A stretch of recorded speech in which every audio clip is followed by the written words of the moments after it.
Välkomna tillbaka till Polarpriset 2008. Det är ingen idé att vi håller på det längre. Vi kör igång rockakten direkt. Kör hårt, Petra! Shortly, Pink Floyd will accept their award. And first to honor them tonight is the woman who invented Scandinavian soul and the man who is said to have the best rock vocals in the country. Tio and Freddie Wadling performing Comfortably Numb together with Andreas Klerup.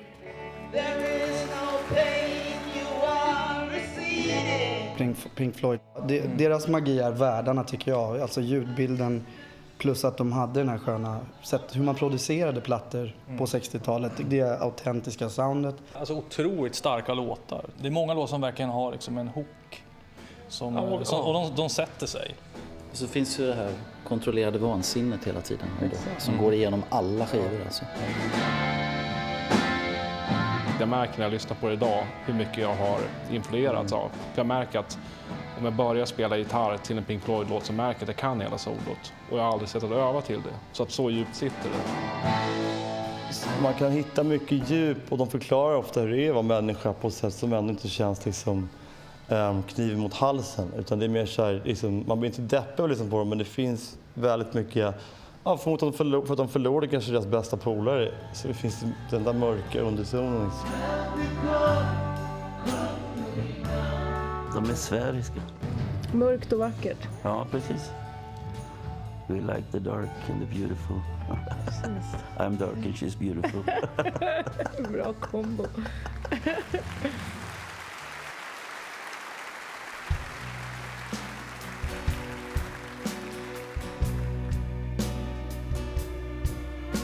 Hello, is there anybody in there?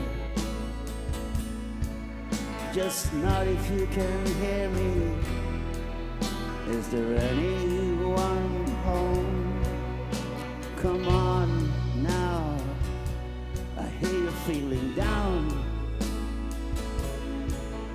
I can ease your pain, get you on your feet again. Relax, I need some information first. Just the basic facts. Can you show me where it hurts?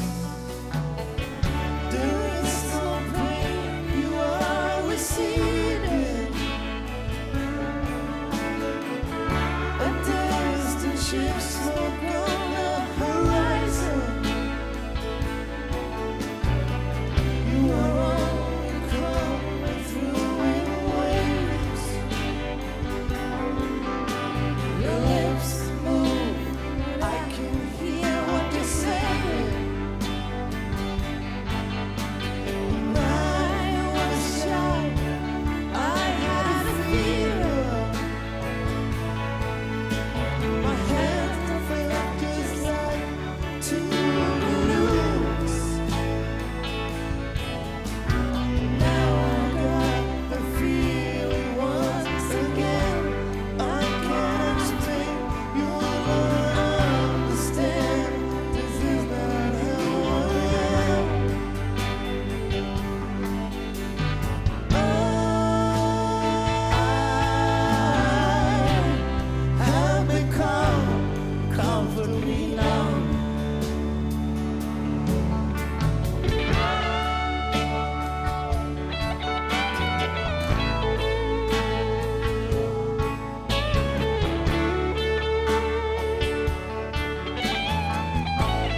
They've sold millions and millions of records. They've been on countless tours all over the world, and they are often referred to as one of the most influential rock bands in history. I'm proud of the work that we all did together. I think we did great work, really great work. I can survive without being on stage, but yes, I always enjoyed it and loved to do more. We were a family, and we went through divorce. Don't know who divorced who, but anyway. When you started out playing drums, how did that happen? I was sort of 13, 14, and none of us had actually played any rock and roll, but one of them, I think, had already bought a guitar, so I thought, oh, well, I'll buy the drum kit then.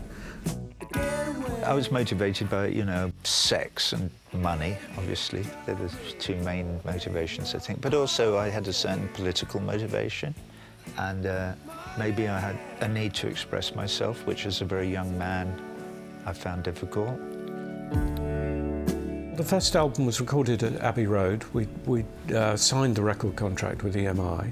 I think we were lucky. We had Norman and we had an engineer called Peter Bone, and both of them really allowed us to learn about the recording process. I mean, I know people from the same era who were really never allowed to touch any of the equipment. It wasn't for 5 years that we really became international, successful on a commercial level, which was Dark Side of the Moon. Dark Side of the Moon was finally the idea of an album that was about one single concept and that was seamless, that started, and then flowed in different ways and finished. Obviously, it's Roger's writing. I think that's been enormously important. I mean, I still, one of the things I'm quite fond of mentioning is the fact that I think that Dark Side actually has more relevance to a 50-year-old than it does to the 25-year-old guy who wrote it. How much did each member contribute? That's a really, really good question, and I'll see if I can find a lawyer to answer that.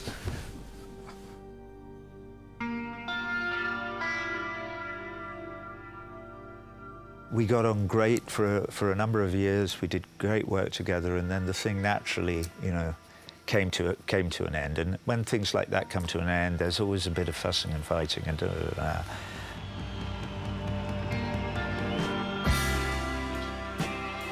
I'm not very good at music by committee. I think it's almost better if one person has a vision, and there are people who like that, who thrive off it, but I think maybe I'm not that guy, if people have accused me in the past of being a bit controlling, and well, I am. Roger he left the band. I mean, it's fairly well documented, but I think Roger really felt that he would do better working on his own. A band only works for as long as people feel that there's some point in being together rather than being separate. Roger reached the point where he thought he'd do better on his own.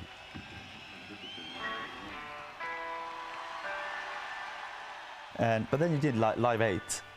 What happened was Geldof called me, and he went, "Oh, well, he does." And I went, all right. I said, I'll call Dave, but I haven't got a number. He said, oh, you've got the number. And I went, okay, all right. So he gave me the number, and I called the number, and amazingly enough, Dave answered the phone. Do you think you can tell? The night was really magical. There was an amazing amount of kind of energy coming back from the crowd. You could just sense how much it meant to how many people, which was extraordinarily flattering, but also very moving, in its own way. And so to have that, if we never do anything again, to have that memory is really good.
sunshine. This is not what you expected to see. If you want to find out what's behind these cold eyes, you just have to crawl your way through this sky.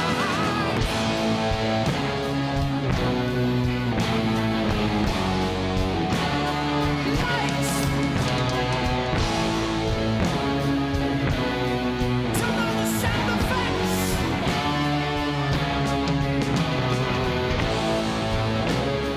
Action. Drop it. Drop it on it. Drop it on it.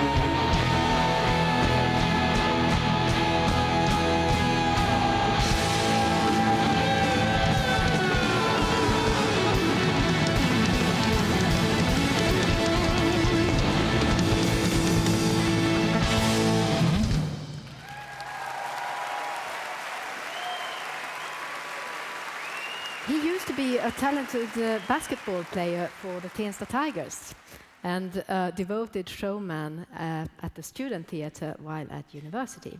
Today, he is the frontman of the most powerful group of the nation.